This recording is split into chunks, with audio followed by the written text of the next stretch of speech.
Lord asked a very interesting question this morning. Is it possible for something to be so sacred for an atheist that they would be willing to really do heroic things in order to achieve that goal? Would they be willing to risk their lives or even give their lives in advance of that goal without any transcendental motivation at all? And I think the answer to this question is yes. And my best candidate I could think of so far for this would be a fellow by the name of Nikolai Vavilov. He was a Soviet geneticist. And he saw that people were really starving all the way around the world. And so he asked the question, how do we feed the world? And the answer he came up with was we use science to develop new crops. So he went and he gathered seeds of edible crops from every corner of the globe and studied their genetics in order to breed new and more productive grains.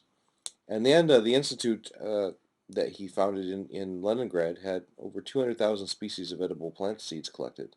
It was the largest collection in the world at the time and of inestimable scientific value in terms of researching genetics and researching um, how to improve food crop values.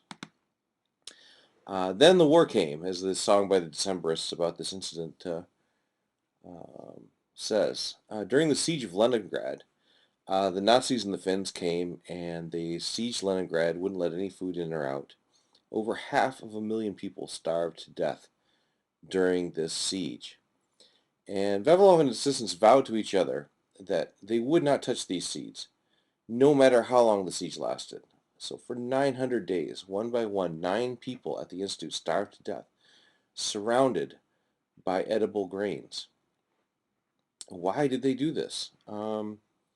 It wasn't any religious motivation at all, but these people gave their lives because everybody else on the planet needed the knowledge that these grains had. And I don't think it's an exaggeration to say there's probably billions of people today who are alive because of the genetic knowledge that we were able to get from these seeds. They would otherwise be starving to death themselves. Vavilov actually lived through this one. He lived through the siege of Leningrad, but he did get his chance to be a martyr for science. He was a proponent of the scientifically correct Mendelian theory of genetics. But this became very politically incorrect in the Soviet Union.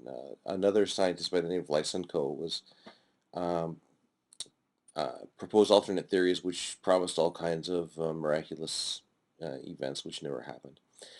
But at any rate, it wasn't the party line, and Vavilov could have saved his life. All he had to do was promote the party line, but he did not do that. For the sake of science, he defied the authorities, and he was rounded up and he starved to death himself in a concentration camp in 1943. So I do think it's possible, and I do think it happens. But I think it's worth asking the question, why don't we know about these guys more? Why can we give any number of examples of religious people who have died for their faith, but we don't have a lot of secular heroes this way? And I think the answer is not because there's not a lot of them, because they're there. But I think if there's no centralized religion whose interest it is to promote um, these martyrs. I mean, the Christian Church has a motivation to promote their martyrs. The martyrs for Islam Islam has a motivation for promoting its martyrs. In whose interest is it that you know of this guy, right? What vast international, organization with millions and millions of adherents wants you to know about him? There's just none. Yeah, really, every bite of food that we put into our mouths, practically, we owe a huge debt to him. So, at any rate, that's my answer to the question. Hope you enjoyed it.